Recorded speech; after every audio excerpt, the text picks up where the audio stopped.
Alerte coronavirus. Attention, attention, le coronavirus se transmet très facilement et fait des ravages. Pour l'éviter, le port du masque de protection est obligatoire en tout lieu.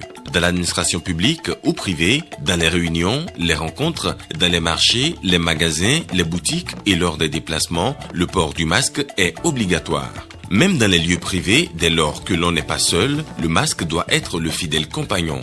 Mais attention, le port de masque de protection ne dispense nullement d'appliquer les autres mesures de prévention, notamment le lavage des mains à l'eau et au savon et l'observance de la distance de sécurité sanitaire d'au moins 1 mètre entre personnes. Enfin, s'abstenir de porter des gants en vue du lavage régulier des mains à l'eau et au savon ou de l'application de gel hydroalcoolique. Pour tout savoir sur l'épidémie du coronavirus au Bénin, rendez-vous sur le site web www.gouv.bj/coronavirus. Ceci est un message du gouvernement de la République du Bénin. La ville de Parakou va bientôt abriter une centrale photovoltaïque de 15 MW.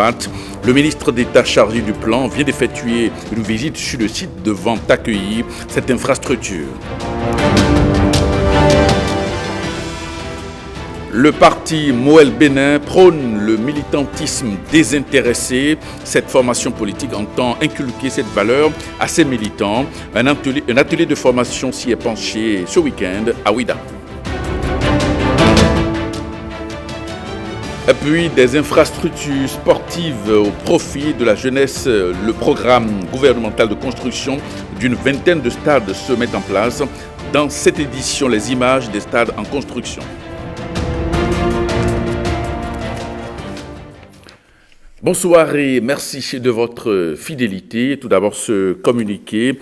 La présidence de la République observe que depuis quelque temps, divers mouvements se réclamant du chef de l'État, M. Patrice Talon, organisent des manifestations de soutien à son action.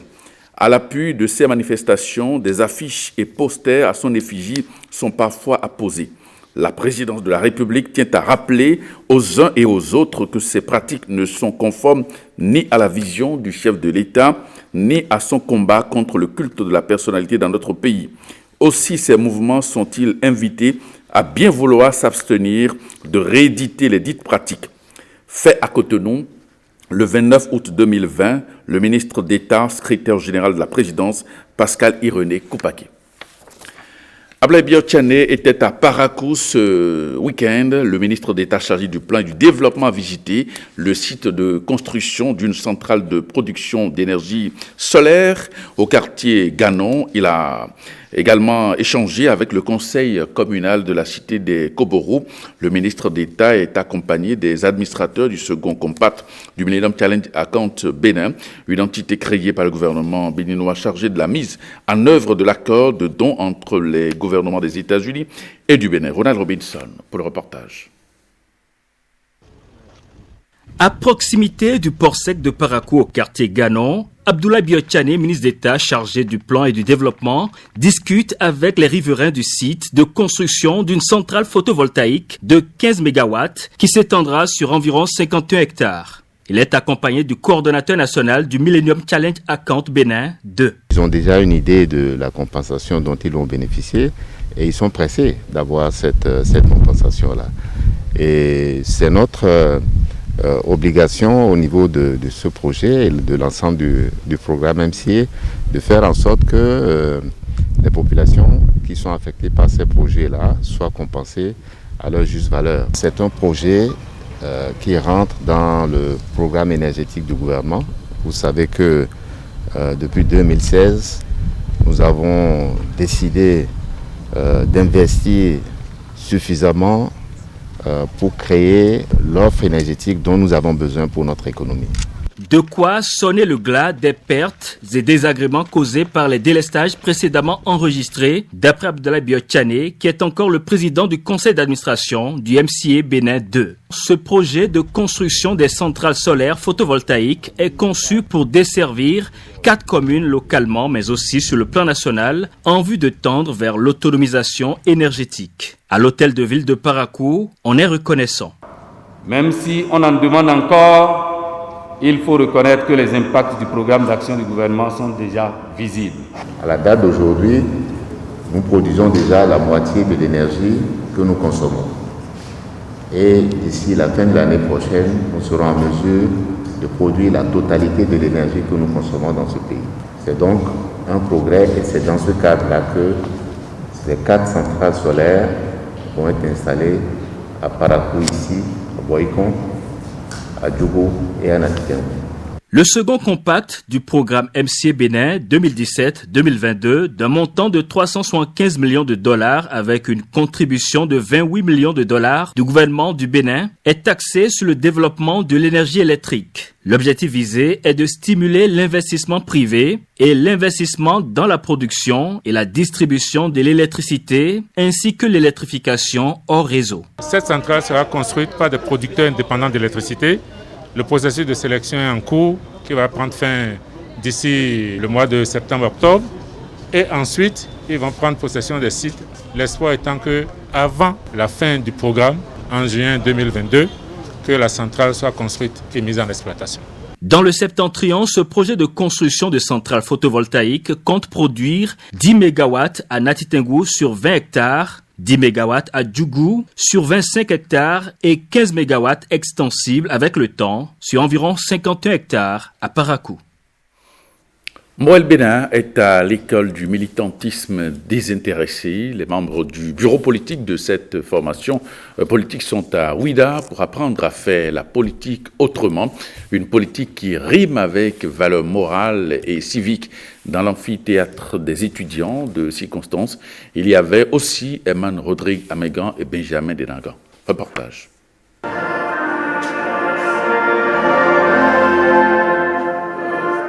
La mélodie singulière de l'hymne national se mêle à ces paroles profondes pour annoncer que l'aube véritablement nouvelle se lève sur Moël Bénin. La main sur le cœur, on ne jure ici que pour l'intégrité. Un sens du patriotisme convoqué et exacerbé par le credo du parti, le devoir nous appelle, reprise en chœur, mais claquante à mesure que montent les décibels.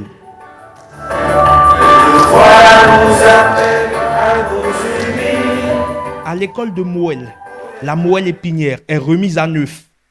Un formatage centré sur le militantisme désintéressé et qui combat l'achat des consciences en politique.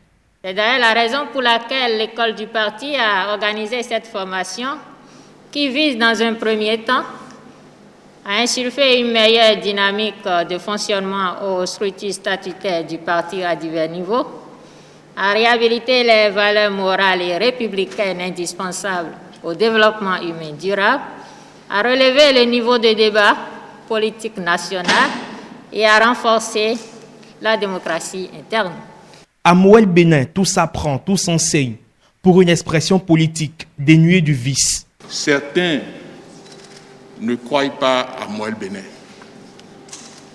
Je demande à chacun de nous de continuer résolument notre chemin pour que le jour où ils se rendront compte finalement que Moël Bénin est dans la marche, qu'ils nous retrouvent là où ils ne nous espèrent pas. Une exhortation à la détermination pour la construction de Béninois de type nouveau. Un combat dans l'air du temps, pris à bras le corps par Moël Bénin. Et dans cette formation politique, c'est l'affaire de tous. Pour qu'à la fin de la formation, chaque membre du bureau politique, c'est-à-dire chaque participant à cette formation, puisse se sentir vraiment outillé pour affronter les réalités politiques au Bénin. Moël Bénin a désigné Patrice Talon comme candidat à sa propre succession à la présidentielle de 2021. Un choix assumé que le parti entend concrétiser avec les rudiments appris à la présente école et celle à venir. Les apprenants seront peut-être bientôt en situation d'évaluation. La construction de 22 stades omnisports dans tout le Bénin rapproche davantage le gouvernement de la jeunesse. Dans cet élément que nous vous invitons à suivre, Jérôme Humbo nous propose une vidéo récapitulative des travaux de construction de ces infrastructures. Regardez.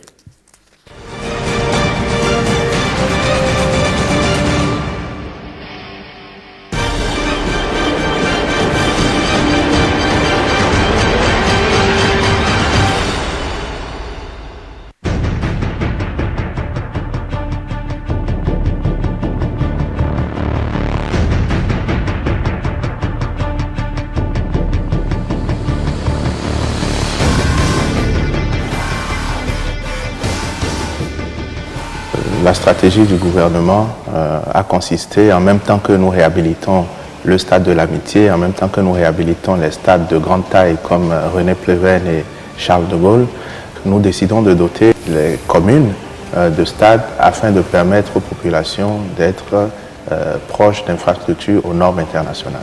Donc cette stratégie que nous avons mise en œuvre a défini plusieurs temps. Un premier temps, c'est la construction dans 22 communes du Bénin de stades omnisports avec une capacité de 3000 places, dont 1000 places couvertes.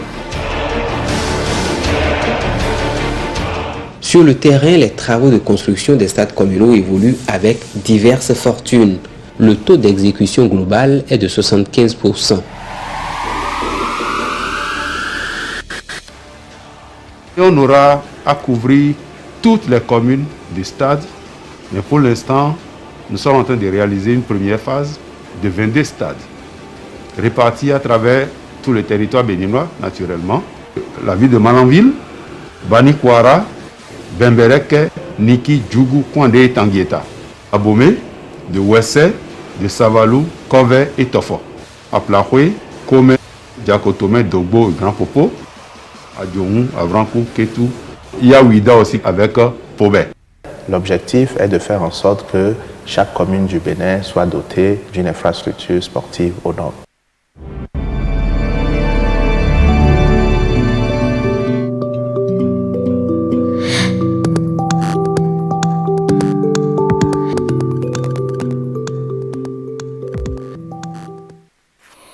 Les reconnaissances de la nation à une digne fille du Bénin, Tossou Joséphine Josiane, puisque c'est d'elle qu'il s'agit, a été élevée au grade de commandeur de l'Ordre national du Bénin par le président de l'Assemblée nationale. La cérémonie empreinte de solennité s'est déroulée devant les membres du bureau de l'Assemblée nationale et quelques personnalités parlementaires. Firmin Bassaro.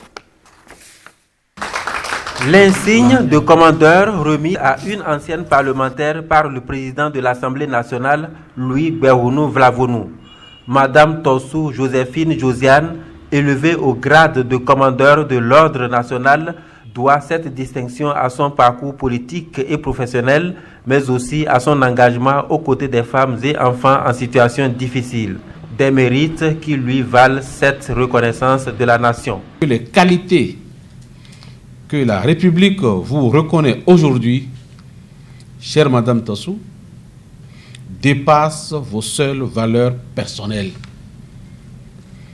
À travers cette distinction, ce sont les valeurs de notre pacte républicain qui sont mises en exergue, à savoir la fraternité, la justice et le travail.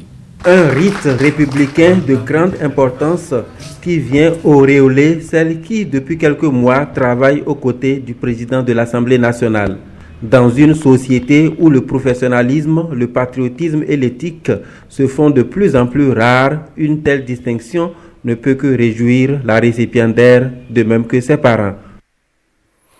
Célébration des noces d'argent épiscopales de Monseigneur Antoine Gaillet, la communauté des fidèles religieux de l'Église catholique ont rendu un hommage à l'homme d'abord par le lancement d'un livre intitulé « Identité et entendement épiscopal, des moments de témoignage ». Axel Dancy, Bernard Djawé.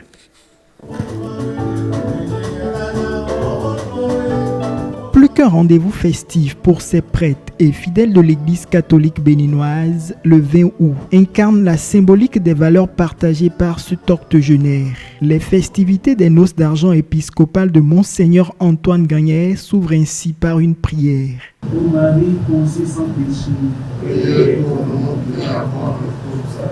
Acte de foi posé par Stephens A. Plogan qui célèbre et rend hommage à l'homme à travers son ouvrage bibliographique de 215 pages. Il faut des gens assez mûrs qui ont survécu à ces écueils pour nous dire que c'est possible de traverser le courant et de se sentir plus ou moins à l'aise. Donc c'est des gens qui ont fait le bon combat, qui ont vécu, et donc il faut au moins marquer un arrêt, les saluer, leur rendre hommage.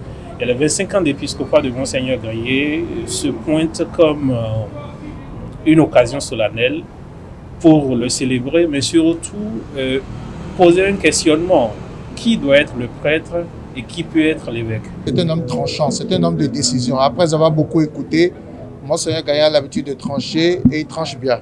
Dans une ambiance bon enfant, la commémoration des 25 ans de la consécration de Antoine Gagné à la vie épiscopale est bien particulière. Un panel de discussion entre hommes politiques et prêtres s'ouvre. Chacun y va de son témoignage. Le chandelier, c'est l'outil qui porte la lumière. Et l'expérience que j'ai avec Monseigneur Gagné, c'est cette expérience de lumière et de vérité. C'est un homme de vérité, il l'a dit, et moi j'émarge à cette rubrique-là. Si vous aimez quelqu'un, vous lui dites la vérité. Vous lui dites la vérité, et nous sommes dans une société où pour le succès des cadres, il n'y a plus de porteurs de valeurs. Monseigneur Antoine Gagné, présent à cette cérémonie, est tout heureux de l'hommage qui lui est rendu. Il invite ensuite la communauté des fidèles à la culture de la vérité. Et la valeur la plus importante à laquelle il faut donner de la valeur, c'est la vérité. Vous savez que la vérité est le chemin le plus court pour aller au progrès. Le mensonge est le pire chemin qui nous fait piétiner et qui nous empêche d'aller de l'avant. Une vantale américaine du livre Identité et entendement épiscopal a mis un terme à ce double événement.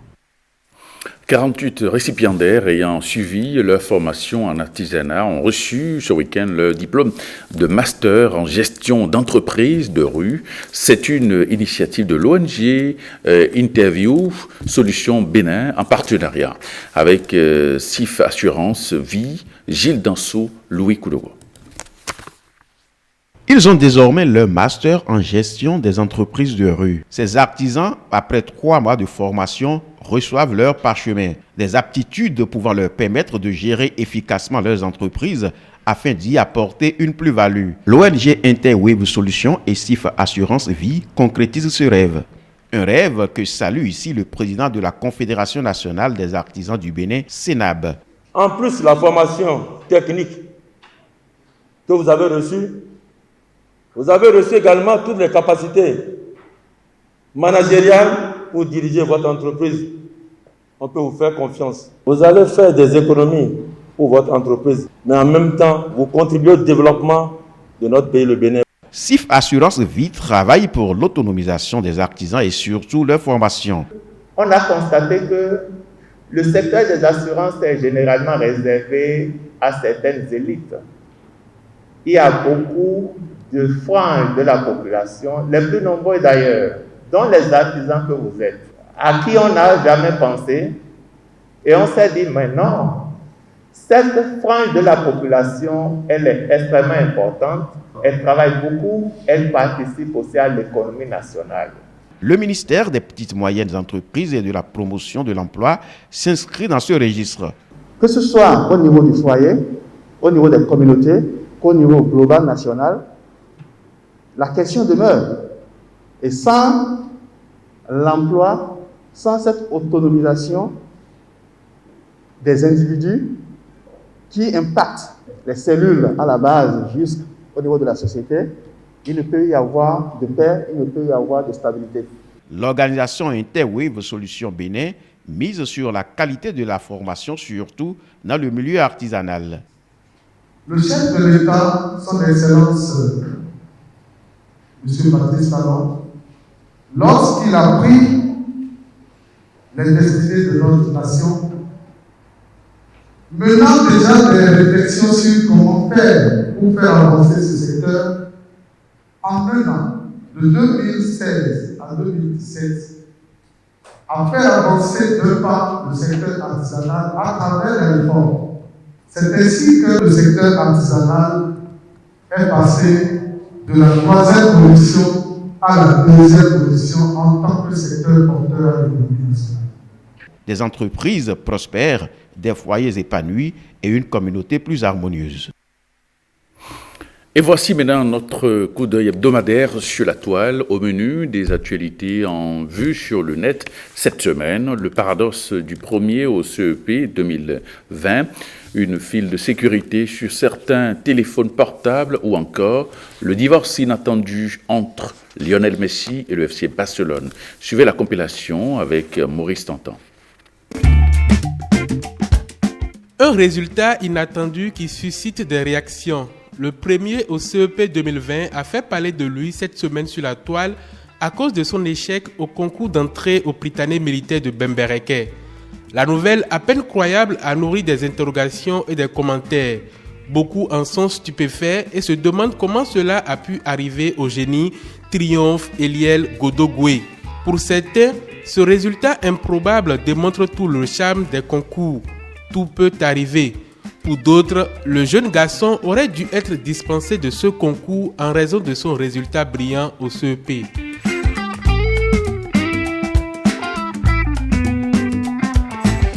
Des téléphones chinois avec des logiciels malveillants intégrés sont vendus en Afrique. C'est l'autre nouvelle qui a secoué la toile cette semaine. L'information a été révélée par le média spécialisé BuzzFeed avant d'être reprise en français par le site web de la BBC Afrique. L'enquête met en cause les téléphones de la marque Tecno, très vendus sur le continent. D'après BBC Afrique, la société anti-fraude Upstream a trouvé le code malveillant sur 53 000 téléphones portables de la marque, vendus en Éthiopie, au Cameroun, en Égypte, au Ghana et en Afrique du Sud. Le logiciel Triada que la société a découvert sur les smartphones Android installe un code malveillant appelé InsHelper qui trouve ensuite des services d'abonnement et soumet des demandes frauduleuses à l'insu des utilisateurs, détaille BBC Afrique. Interrogé, Tecno Mobile a tout de même déclaré qu'il s'agissait d'un ancien problème de sécurité résolu à l'échelle mondiale depuis mars 2018. Autre annonce, autre secousse. Le probable départ de Lionel Messi du Football Club de Barcelone a mis la planète football en ébullition. Cela s'est ressenti sur Internet où les recherches Google sur le numéro 10 argentin ont même dépassé celles sur la pandémie du coronavirus. Mardi soir, sur Google, la recherche Messi quitte le Barça a connu un bond spectaculaire de 2300% selon BFM TV. Le président du FC Barcelone, Josep Maria Bartomeu, a lui aussi fait beaucoup parler de lui. Son nom a été recherché 15 fois plus que d'habitude. En République démocratique du Congo, c'est un problème difficile à résoudre que les habitants du nord du pays ont rencontré lundi après-midi. Il s'agit de la chute en pleine forêt de l'un des 35 ballons stratosphériques du projet Loon du géant américain Google. Loon est le nom de l'initiative de Google qui vise à développer l'accès à Internet dans les zones les plus reculées de la planète, et ceci à travers le déploiement de ballons volants qui fonctionnent comme des antennes relais. D'après le site spécialisé Stratocat, le ballon qui est tombé était assigné aux opérations kenyanes du projet Loon. Google a déjà envoyé des représentants pour récupérer les restes de son matériel échu, mais les autorités congolaises n'ont pas encore donné leur feu vert.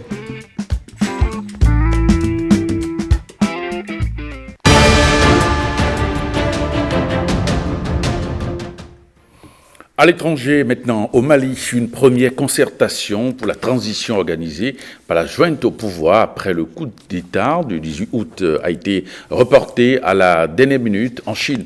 L'effondrement, ce samedi, d'un bâtiment qui abrite un restaurant a fait au moins 17 morts alors que le Tour de France a démarré ce jour sous fort contrôle en raison de l'évolution de la pandémie à coronavirus. La compilation des infos dans le monde, c'est avec Jérôme Bo.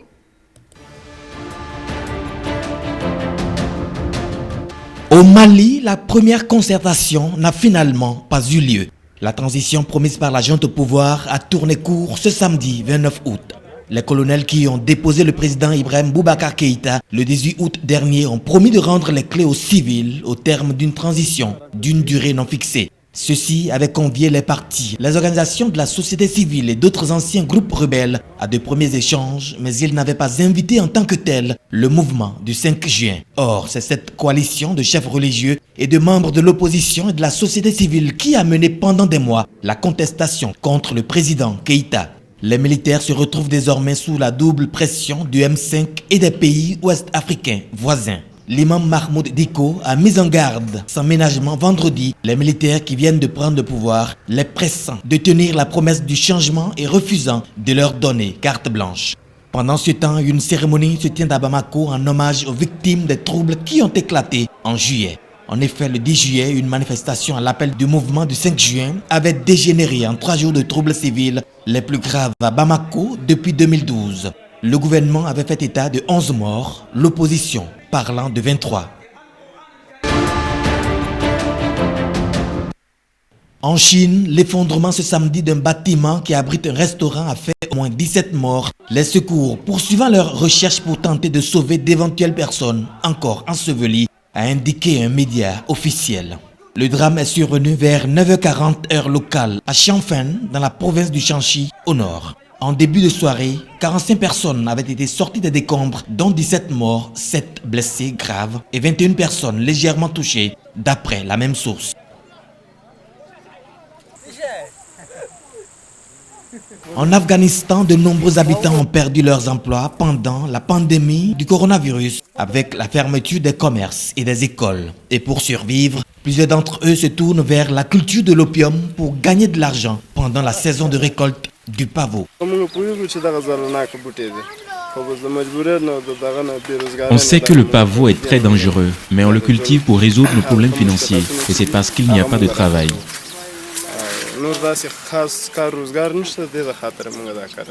Avant, on appelait des travailleurs, mais cette année, les jeunes garçons et des écoliers sont venus travailler dans les champs de pavot. À cause du coronavirus et de la quarantaine, on a beaucoup de travailleurs avec nous parce que tout est fermé dans la ville.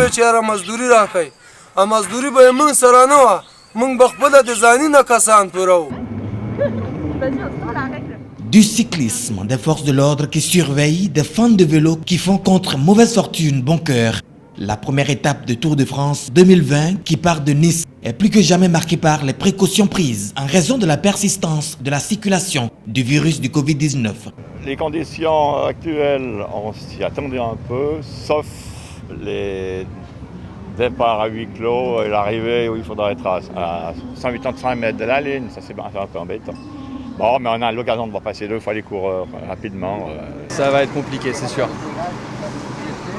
Ça, c'est pas un problème. Je suis pas de toute façon quelqu'un qui va forcément aller voir les gens pour leur demander des choses comme ça. Donc, je profite juste du moment présent et du peu que je peux faire, quoi.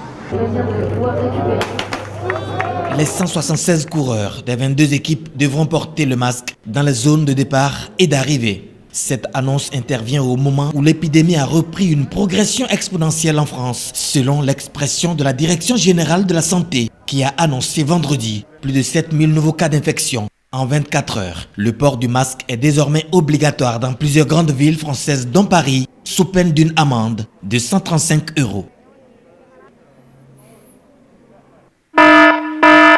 Alerte coronavirus. Attention, attention, le coronavirus se transmet très facilement et fait des ravages. Pour l'éviter, le port du masque de protection est obligatoire en tout lieu. Dans l'administration publique ou privée, dans les réunions, les rencontres, dans les marchés, les magasins, les boutiques et lors des déplacements, le port du masque est obligatoire. Même dans les lieux privés, dès lors que l'on n'est pas seul, le masque doit être le fidèle compagnon. Mais attention, le port de masque de protection ne dispense nullement d'appliquer les autres mesures de prévention, notamment le lavage des mains à l'eau et au savon et l'observance de la distance de sécurité sanitaire d'au moins 1 mètre entre personnes. Enfin, s'abstenir de porter des gants en vue du lavage régulier des mains à l'eau et au savon ou de l'application de gel hydroalcoolique. Pour tout savoir sur l'épidémie du coronavirus au Bénin, rendez-vous sur le site web www.gouv.bj/coronavirus. Ceci est un message du gouvernement de la République du Bénin. Avant de nous séparer, je vous donne en deuxième lecture ce communiqué. La présidence de la République observe que depuis quelque temps, Divers mouvements se réclamant du chef de l'État, M. Patrice Talon, organisent des manifestations de soutien à son action. À l'appui de ces manifestations, des affiches et posters à son effigie sont parfois apposés.